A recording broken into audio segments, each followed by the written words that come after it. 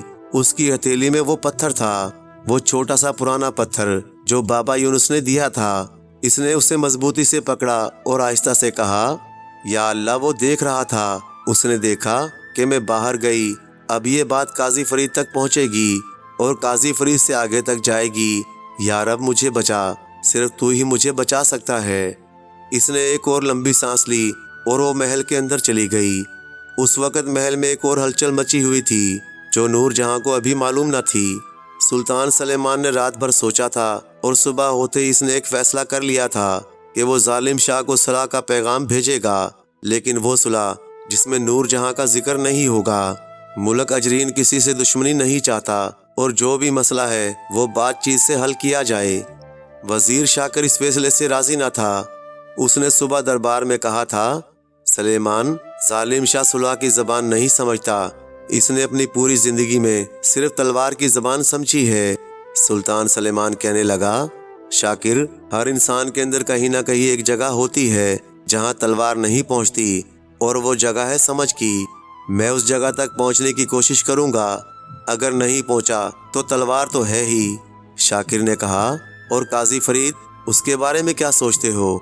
سلطان سلیمان کی آنکھوں میں ایک چمک ابھر آئی اور کہنے لگا، قاضی فرید کے بارے میں مجھے بہت پہلے سے شک تھا، لیکن شک سے کام نہیں چلتا، مجھے ثبوت چاہیے۔ شاکر نے کہا، ثبوت کہاں سے آئے گا؟ سلطان سلیمان کہنے لگا، یہ اللہ پر چھوڑو، سچ کبھی چھپتا نہیں، دیر ہو سکتی ہے لیکن سچ ایک دن ضرور سامنے آتا ہے۔ دربار میں ابھی یہ باتیں ہو رہی تھیں، نور جہاں اپنے کمرے میں پہنچی۔ اس نے دروازہ بند کیا، اپنے پلنگ کے پاس آئی اور پتھر کو تکیے کے نیچے رکھ دیا، پھر اپنے گھٹنوں کو بازوؤں میں سمیٹ کر بیٹھ گئی اور آنکھیں بند کر لیں۔ اس کے دماغ میں بابا یونس کی باتیں گھوم رہی تھیں، یہ لڑائی تلواروں سے نہیں جیتی جائے گی، لیکن نور جہاں کو سمجھ نہیں آ رہا تھا کہ پھر یہ جنگ کیسے جیتی جائے۔ وہ 13 سال کی تھی، بچی نہیں تھی، لیکن پوری طرح جوان بھی نہ ہوئی تھی۔ وہ اس عمر میں تھی جہاں انسان سوال زیادہ پوچھتا ہے اور جواب کم ملتے ہیں۔ اس کے دل میں ایک بے چینی تھی، ایک ایسی بے چینی جو اسے چین سے بیٹھنے نہ دے رہی تھی۔ اسی بے چینی میں اس نے کام کیا، اس نے اپنی اماں جان کے کمرے کا رخ کیا۔ شاہینہ بیگم اس وقت اپنی بوڑھی خادمہ سکینہ کے ساتھ بیٹھی کچھ کپڑوں پر کام کر رہی تھی۔ سکینہ کے ہاتھ کانپتے تھے، لیکن اس کی آنکھیں اب بھی تیز تھیں۔ نور جہاں آئی تو شاہینہ بیگم نے فوراً دیکھا، اس کی بیٹی کے چہرے پر کچھ عجیب تھا، کچھ ایسا جو ماں سے چھپتا نہیں۔ شاہینہ بیگم نے سکینہ کی طرف دیکھا۔ سکینہ سمجھدار عورت تھی، وہ بغیر کچھ کہے اٹھی اور کمرے سے نکل گئی۔ نور جہاں ماں کے پاس بیٹھ گئی۔ شاہینہ بیگم نے اس کا چہرہ اپنے دونوں ہاتھوں میں لے لیا اور اس کی آنکھوں میں دیکھا۔ ماں کی آنکھیں جب بیٹی کو دیکھتی ہیں تو وہ صرف چہرہ نہیں دیکھتی، وہ دل دیکھتی ہیں اور روح دیکھتی ہیں۔ شاہینہ بیگم نے کہا، بتاؤ بیٹی کیا بات ہے؟ نور جہاں نے ایک لمحے کے لیے سوچا کہ کیا بتائے، کتنا بتائے، پھر اس نے سب بتا دیا۔ بابا یونس سے ملاقات، پتھر، ہدہد اور رفیق۔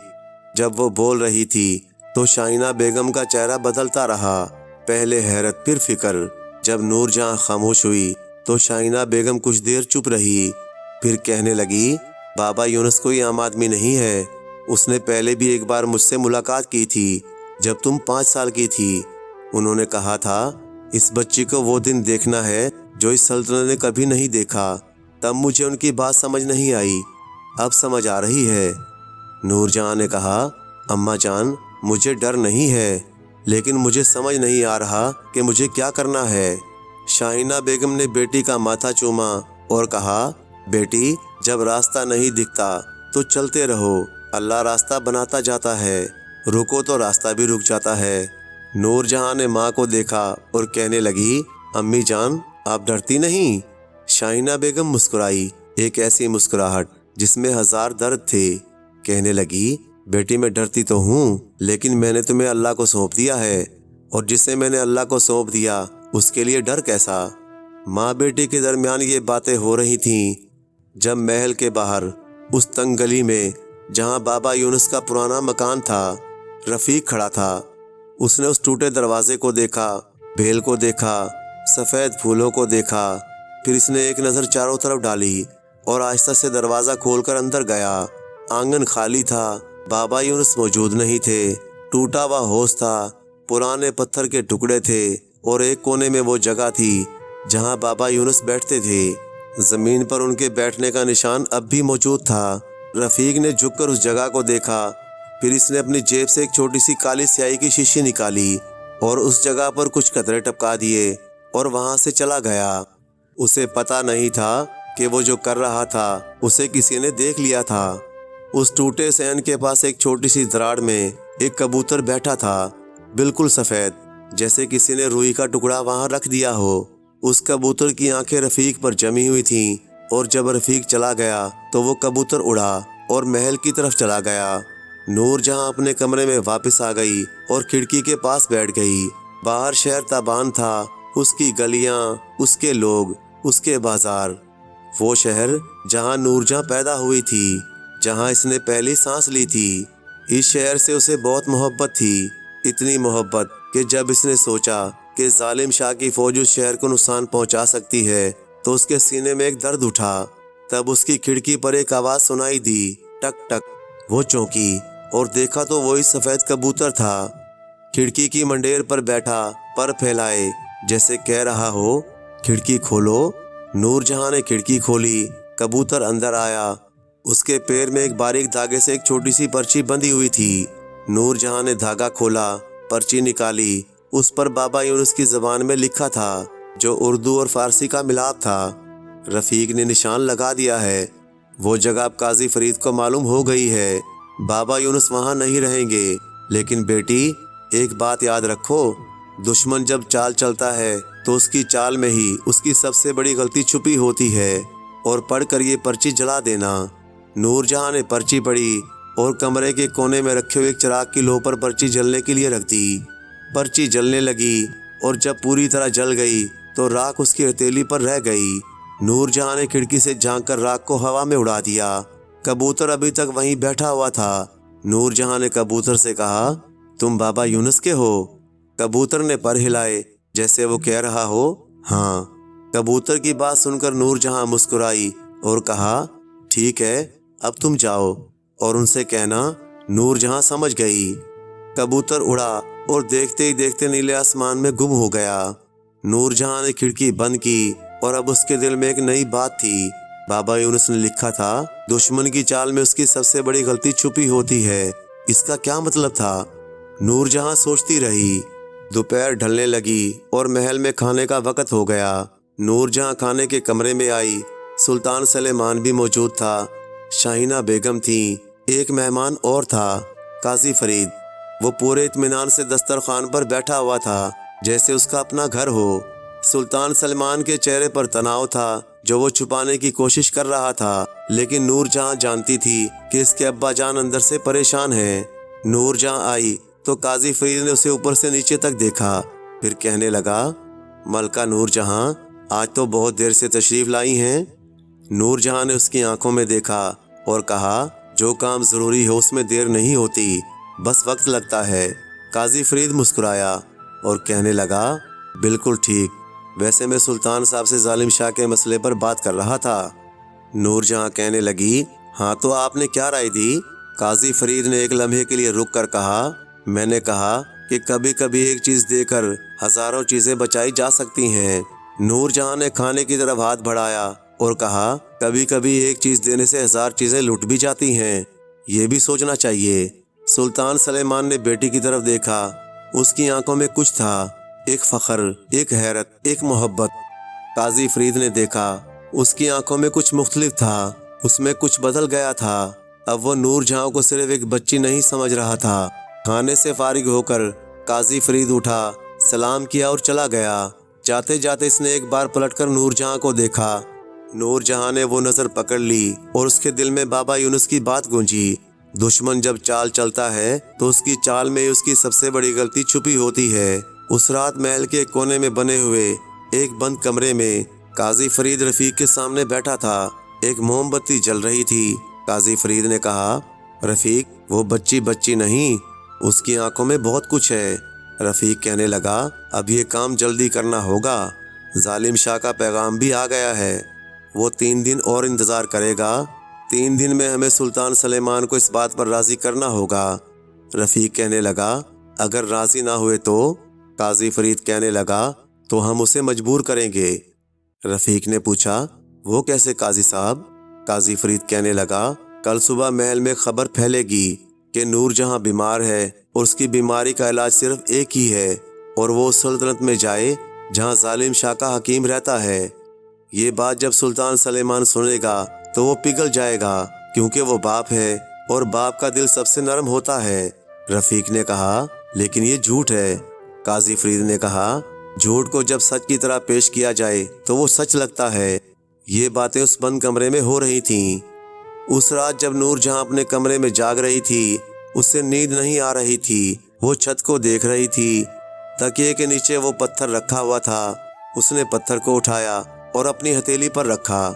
وہ دیکھ نہیں سکتی تھی، لیکن اس پتھر کی گرمی محسوس کر سکتی تھی۔ اس نے آنکھیں بند کیں اور کہا، یا اللہ، مجھے نہیں معلوم کہ میرے ساتھ کیا ہونے والا ہے، لیکن میں یہ جانتی ہوں کہ تو سب جانتا ہے۔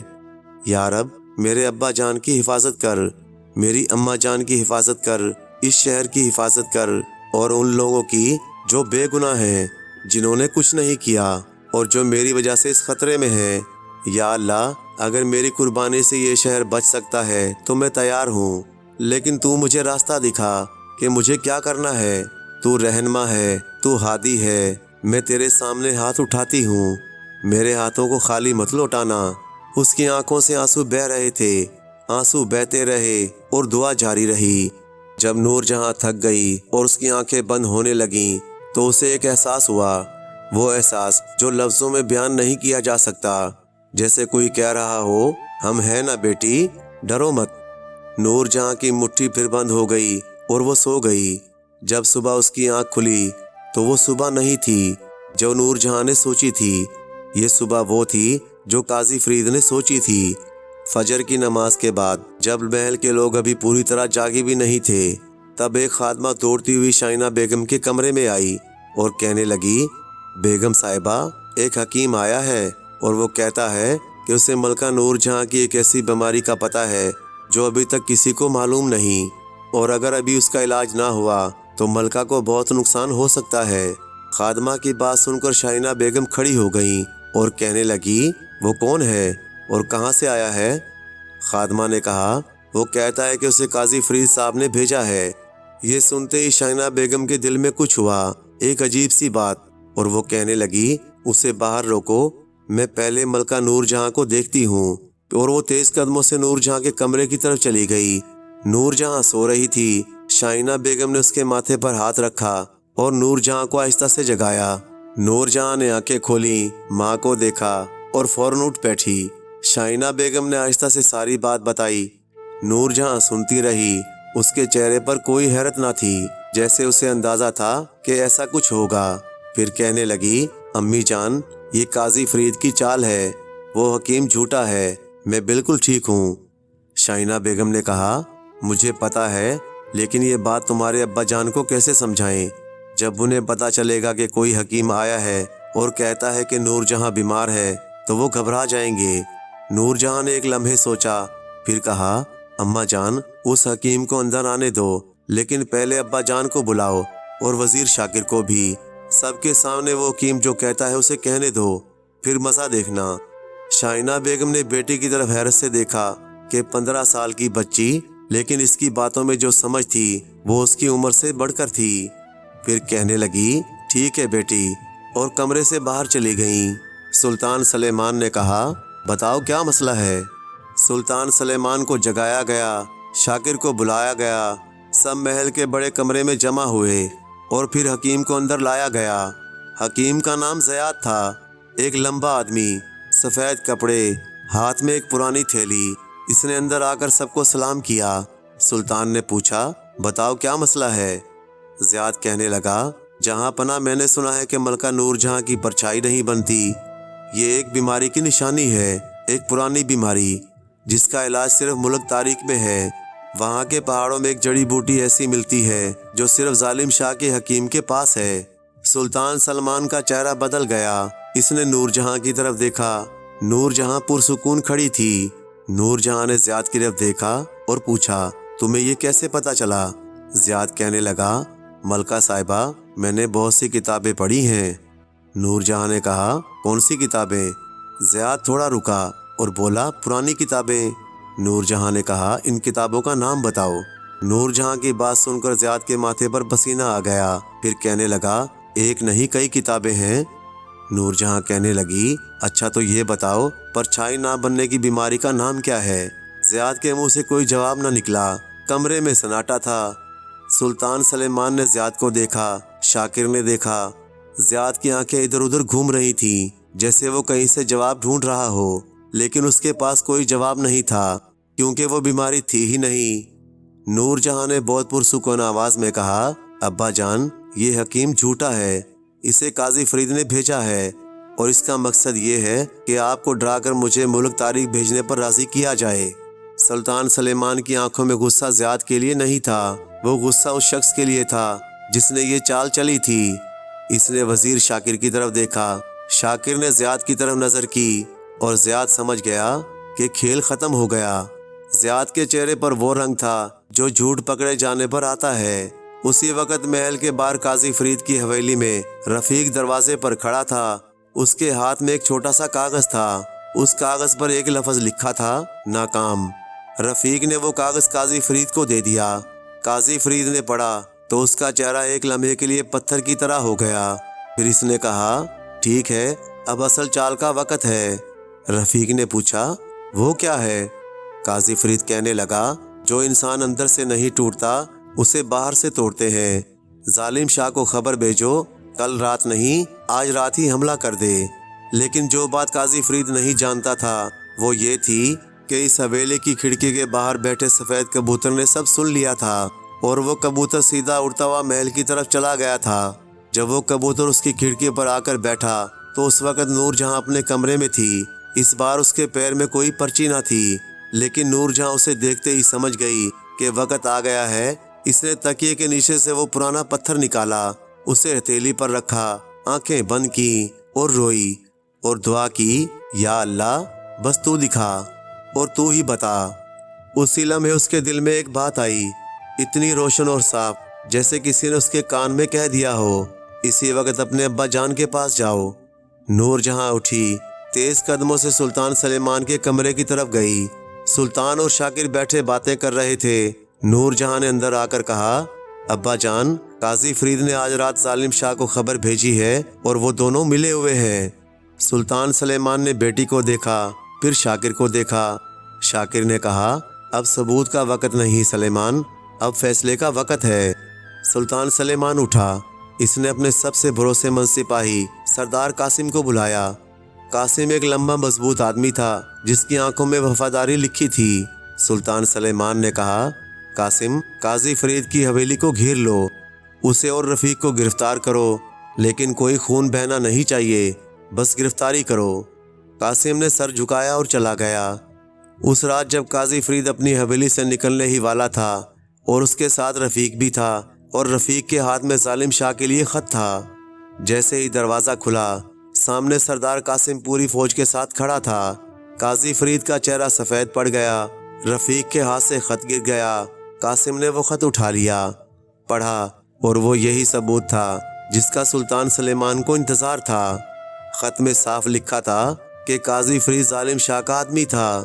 نور جہاں کو قابو میں کرنے کے لیے اسے ملک اجرین میں بھیجا گیا تھا۔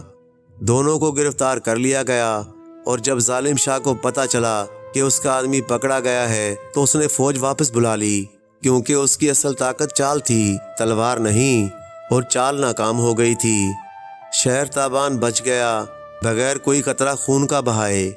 پیارے دوستو، اس داستان سے ہمیں یہ سبق ملتا ہے کہ دشمن ہمیشہ تلوار لے کر نہیں آتا، کبھی کبھی وہ میٹھی زبان لے کر بھی آتا ہے۔ قاضی فرید نے کبھی تلوار نہیں اٹھائی، لیکن اس کی زبان اور اس کی چالیں تلوار سے زیادہ خطرناک تھیں۔ جب راستے بند ہو جائیں تو اللہ کے سامنے رو کر دعا کریں، وہ سب کی سنتا ہے۔ جس طرح نور جہاں کو اللہ نے راستہ دکھایا جو کسی عقل نے سوچا بھی نہ تھا۔